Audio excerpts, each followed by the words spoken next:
história que a cidade foi fundada e não tinha imagem. Então um padre que veio numa época falou: vocês têm que procurar uma imagem de Nossa Senhora por aí, né? Aí, tempos depois, passou por aqui uma pessoa vendendo, né? Uma pessoa vendendo santo. Aí perguntava: você tem de Nossa Senhora? Eu falei: tenho. Aí deu a imagem, como se fosse de Nossa Senhora, mas não era. Aí pegaram essa, como se fosse Nossa Senhora, puseram no altar, né? E passaram a cultuá-la como se fosse Nossa Senhora. Até que chegou um padre italiano aqui, olhou e falou: essa não é Nossa Senhora. Essa é uma santa que chama Santa Rosa, da cidade de Viterbo, lá na Itália. No meu tempo aqui, a cidade era quase que uma agrovila, né? Uma cidade bem voltada para a área rural, né? As famílias aqui tinham sítios, pequenas propriedades, né? E viviam dela. Então era uma cidade bem de hábitos bem agrários, bem do campo mesmo, né? Bem simples, né? Quantos filhos quando eu cheguei? Eu, Anitta, Luiz, Scott, 4. Foi o quinto? É. Quinto de 8? Que depois foi o Estela, né? É. Celso e João. Criaram todos? Os 8? É. Mas a influência maior foi da tia Nenê. A sua, né? É. Você ficava lá estudando. Na livraria, tinha livraria, né? Tia Nenê tinha livraria e ia lá ler os livros. Eu fiz aqui o primário, aí eu fui atrás do secundário, que não tinha aqui. Tive que ir para São Simão no primeiro momento, depois Franca e depois Ribeirão Preto. E por fim Casa Branca. Fui acabar o ciclo, o ensino médio lá em Casa Branca. Mas aí você fez o jornalismo, foi em Campinas, né? São Paulo, né? Oh. Casa Branca eu fui para São Paulo.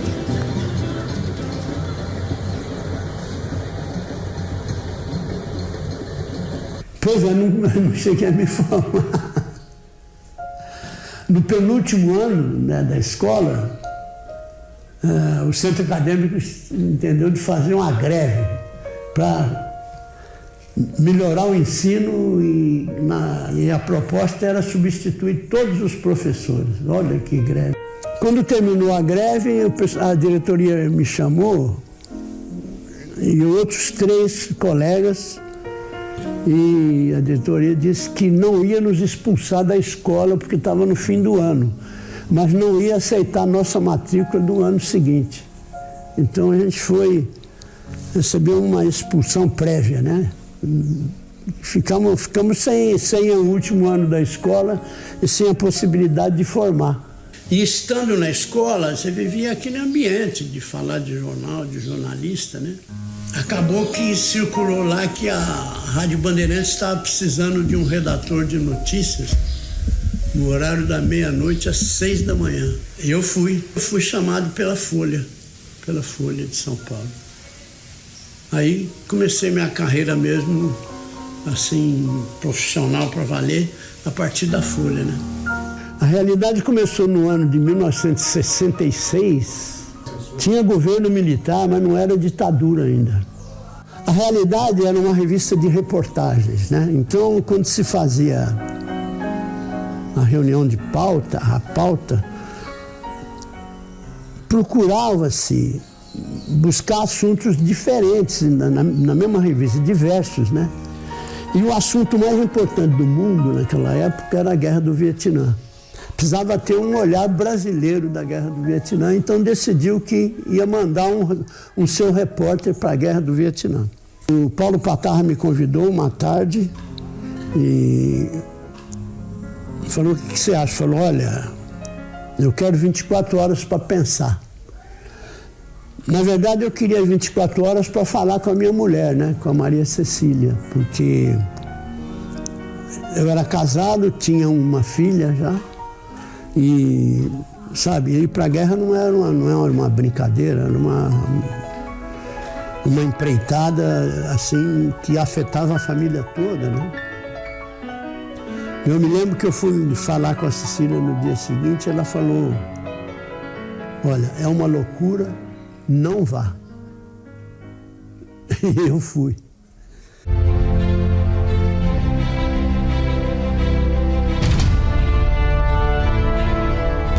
A cobertura do Vietnã tinha sido projetada, né, planejada assim.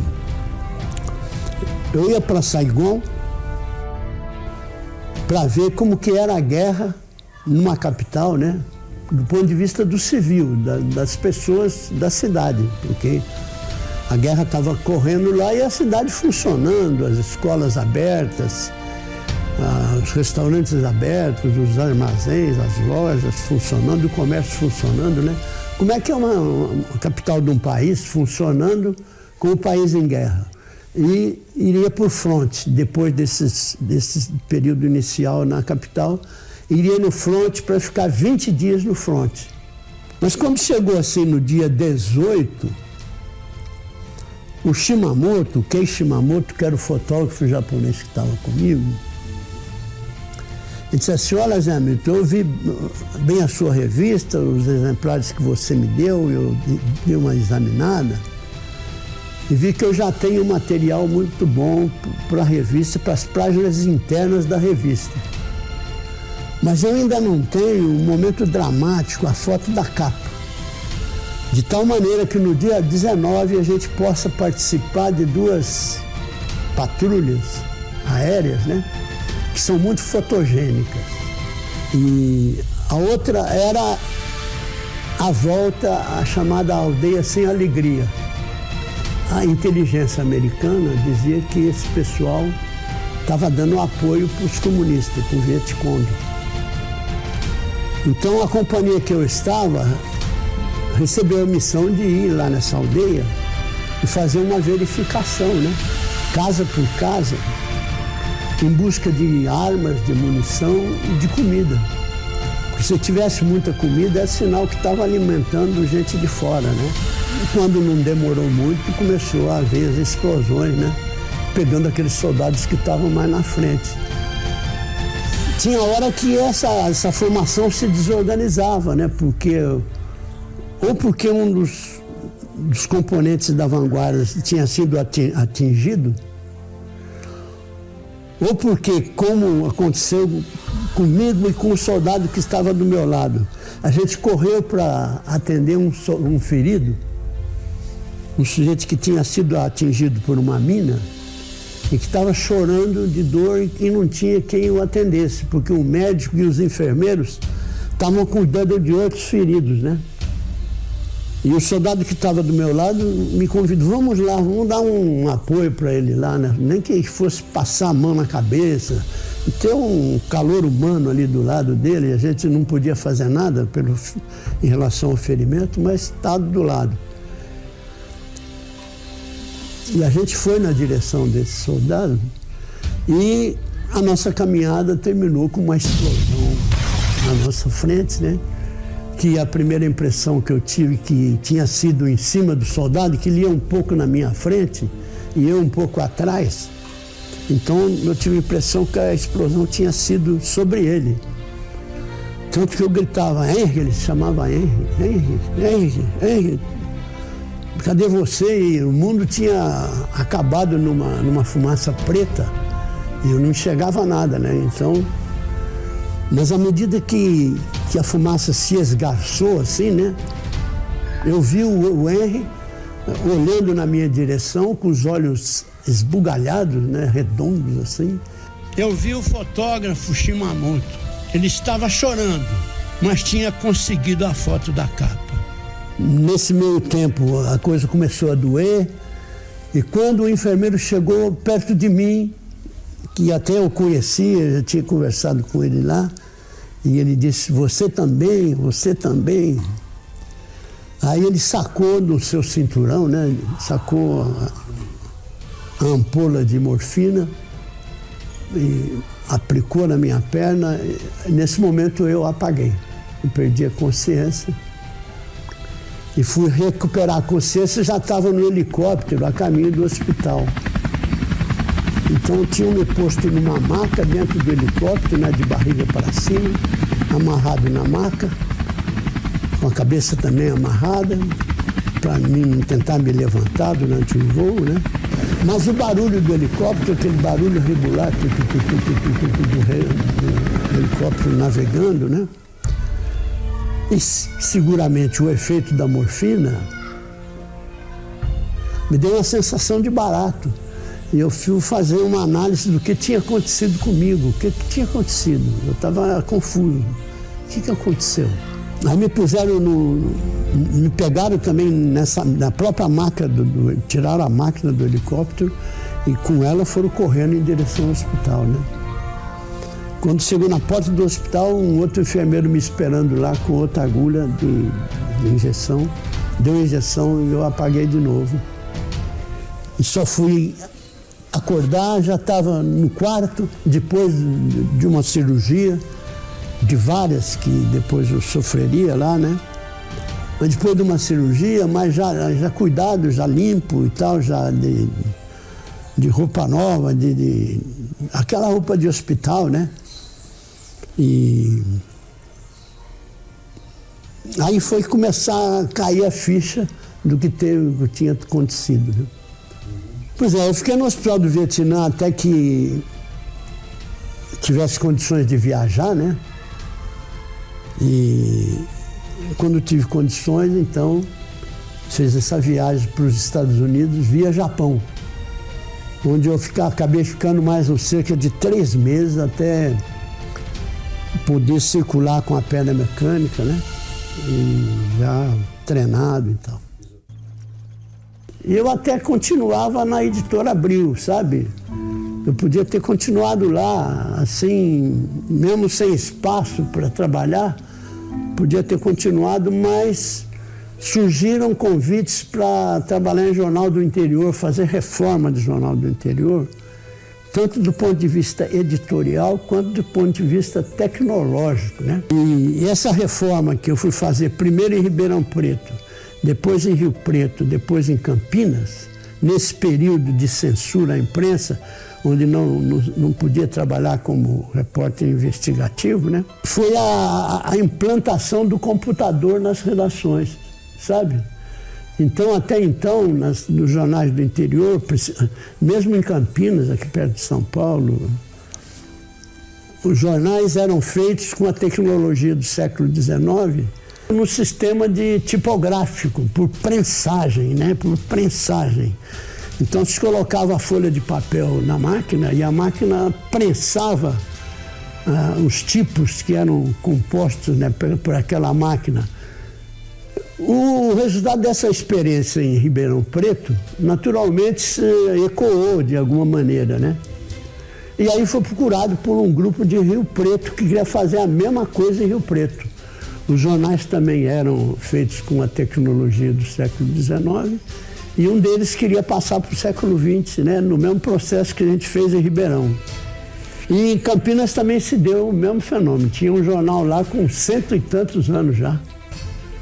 E com a tecnologia do começo de quando ele começou, né, com a mesma tecnologia. Também precisou passar para tecnologia, para assumir o computador na redação e assumir a impressão offset. Meu primeiro livro foi O Gosto da Guerra, assim que eu voltei do Vietnã. Assim que eu entrei na faculdade, na primeira aula praticamente, os professores falaram, olha, o conselho que a gente dá é vocês têm que ler muito livro, jornal, revista e tal. E acho que foi até o Serginho, o professor que dava aula de técnicas de jornalismo, Sérgio Pinto de Almeida, ele falou, olha, essa reportagem virou um livro, chama O Gosto da Guerra, que está esgotado. Então vê se você acha, procura em sebos e tal. Aí eu virei o centro da cidade inteira até achar, eu achei 2 exemplares e comprei os 2.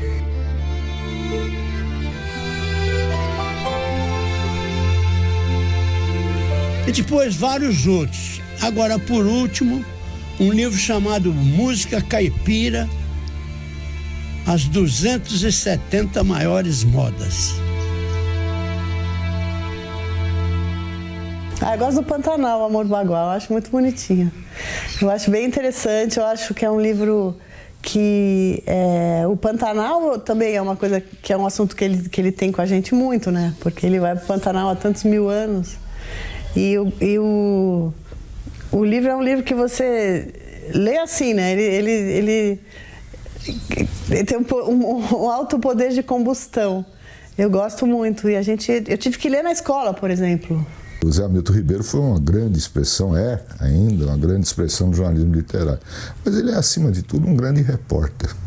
E é engraçado, porque o Zé é um cara que em 5 minutos de conversa você pensa que é velho amigo dele. Né? Que ele é a síntese do repórter. Né? Ele não só sabe fazer perguntas, porque tem uma definição. O que é um repórter? Repórter é aquele ser que faz perguntas. Né? Hoje é raro de acontecer isso. Mas mais do que isso, é o que conversa com o entrevistado e ao mesmo tempo ele está conversando com o telespectador, com o leitor. Né? Você é o intermediário de uma história. Não precisa ser um grande escritor, não precisa fazer nada excepcional. É contar uma história com começo, meio e fim. Ele realmente entrevista muita gente, reúne muita informação, muitos dados e faz uma pesquisa ampla e a gente vê ele envolvido com os assuntos profundamente. E na hora de escrever, ele tem um talento literário mesmo, né? Ele escreve como um ótimo contador de histórias, que ele é na vida e é na profissão também. E meu pai, eu acho que faz isso um pouco diferente. Ele chega para ouvir mesmo, ele quer ouvir o que a pessoa tá dizendo. Mesmo que ele tenha preparo, ele não deixa isso atravessar a entrevista. Ele não chega com arrogância, ele chega com humildade. Eu acho que isso que faz diferença nas entrevistas que ele faz. Para mim, a geração de jornalistas é um ídolo. É um mestre e é assim que eu o trato toda vez que eu encontro nos corredores da emissora. Eu considero ele um mestre da reportagem. Considero um exemplo importantíssimo e assim foi na minha geração. Importantíssimo porque continua sendo alguém que realmente exerce aquilo que eu, na minha maneira de ver a minha profissão, considero a atividade mais importante, que é a da reportagem. Acho que o coração do jornalismo está na atividade de reportagem e nessa atividade o Zé Hamilton sempre se destacou como um profissional íntegro, de grande sensibilidade, de grande capacidade de síntese e o que todo repórter bom faz é um grande contador de histórias. Isso é o que o Zé Hamilton significa para mim. Eu estou no Globo Rural já, fazendo o Globo Rural, né? Naquele início do primeiro ano do Globo Rural, e estou lendo uma revista de bordo de um avião, voltando de uma reportagem, e vi uma reportagem do Zé Hamilton sobre o Pantanal, uma reportagem fantástica, que é a grande paixão do Zé Hamilton, todo mundo sabe que é o Pantanal. Aí eu cheguei para o Humberto Pereira, editor-chefe do Globo Rural, né, que é até hoje, falei, Humberto, olha, o que você acha? O que você acha disso aqui, né, e tal, Pantanal? Ele falou, legal, mas o que nós vamos mostrar no Globo Rural? Na época o Globo Rural não tinha encontrado esse veio da ecologia ainda. Era um programa mais agropecuário, mais voltado para a técnica, né? Então o Humberto ficou meio reticente com a pauta. Eu falei, olha, vamos trazer o Zé Hamilton aqui, vamos convidar o Zé Hamilton para vir aqui na redação, eu com aquele ímpeto de jovem repórter, né? Vamos convidar o Zé Hamilton para vir aqui e ele fala para a gente o que pode ser essa pauta. Marcamos, o Zé chegou no Globo Rural, na Gabriel dos Santos, pela primeira vez, entrou dentro da redação, chegou, sentou junto comigo e o Humberto Pereira e falou assim, mas qual é a pauta? Olha o jeitão. Qual é a pauta, né, no Pantanal? Eu virei, o Humberto olhou para mim, eu olhei para o Humberto, falei, Zé, nós convidamos você aqui justamente para saber qual é a pauta, porque a gente sabe que dá uma matéria, mas você é o grande conhecedor do Pantanal. Ele falou assim, aí está o que eu te falei do feeling, do chegar rápido na coisa. Ele chegou e falou assim, olha, estão querendo construir uma grande usina de álcool na Serra da Bodoquena, no Pantanal, e vai acabar com o Pantanal se isso acontecer. A região é toda plana e nessa planície praticamente não tem nascente de água. A água do Pantanal vem dos afluentes do rio Paraguai. O Pantanal de hoje, ele torna-se bastante apreensivo para todos nós, porque é voz corrente de que usinas de álcool de grande porte pretendem se instalar, principalmente essa na Serra da Bodoquena. Na cidade de Campo Grande já foi criado um comitê de defesa do Pantanal, dirigido pelo farmacêutico Astúrio Fonseca. Para que as nossas autoridades sintam que nós temos que fazer alguma coisa em benefício dessa fauna e dessa flora do Pantanal. Naquele tempo o Zé Hamilton estava trabalhando em Campinas, né? Ele era o diretor do jornal lá, o jornal Hoje, que chamava, né? Em Campinas. E muitas reportagens que ele fez lá já eram, no jornal, já eram reportagens de problemas de meio ambiente, natureza e meio ambiente. Tanto que a gente herdou no Globo Rural, mais tarde no número 500 do Globo Rural, que já era repórter fixo nosso aqui, a gente fez o Jequitibá, que foi outro épico, né? Embaixo de um Jequitibá desses a gente se sente pequeno. De lá de cima da copa, um homem aqui embaixo talvez pareça uma outra espécie de formiga ou de cupim. Uma torre armada ao lado do tronco vai permitir nossa chegada junto à sua ramagem. Lá bem no alto, lá onde a coruja dorme. Primeiro, sobe nosso cinegrafista, o Jorge dos Santos, por uma escada estreita fixa na torre. Depois, o equipamento de gravação. Então vamos lá. Está ventando bastante, mas isso acho que não vai atrapalhar.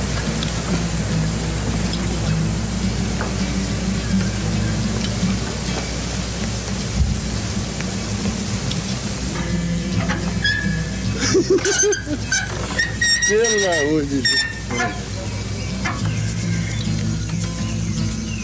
Solta a corda dele. Quantos metros? 25 metros? Puxa, mas a visão vale a pena, hein? Olha aí, rapaz. Tem orquídeas. Cansou, né? Deu pra cansar, rapaz. Fizemos a última viagem, foi lá pro sertão de Goiás. Acabou o som da viola, acabou seu Chico Mineiro. Francamente, está além do que eu esperava. Quando o Tinoco viu o clipe do Chico Mineiro, ele falou assim, foi a melhor coisa que foi feita, né? Sobre o Chico Mineiro, é isso aí que eu estou vendo, né? A gente conseguiu, até com recursos muito econômicos, uma coisa que a gente fez com linguagem e recursos praticamente jornalísticos, né? Que são muito econômicos, né? E não de grande produção, né? Mas a história está toda ali, né? O Tinoco, um figuraço, né? Era um figuraço o Tinoco. No livro que eu fiz sobre da música caipira, tem o ABC do Tinoco, né? E tem coisas assim. Quando morreu o Tonico, o Tinoco ficou sozinho, então a turma confundia, não sabia quem dos dois tinha morrido, né? E uma pessoa chegou para ele e perguntou, Tonico, falou, quem que morreu afinal? Foi você ou seu irmão?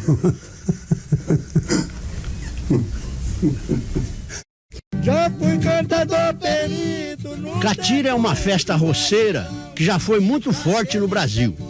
Hoje só resiste em algumas regiões de Minas, São Paulo e Goiás. Aí quase uma conversa da viola com os sapateadores.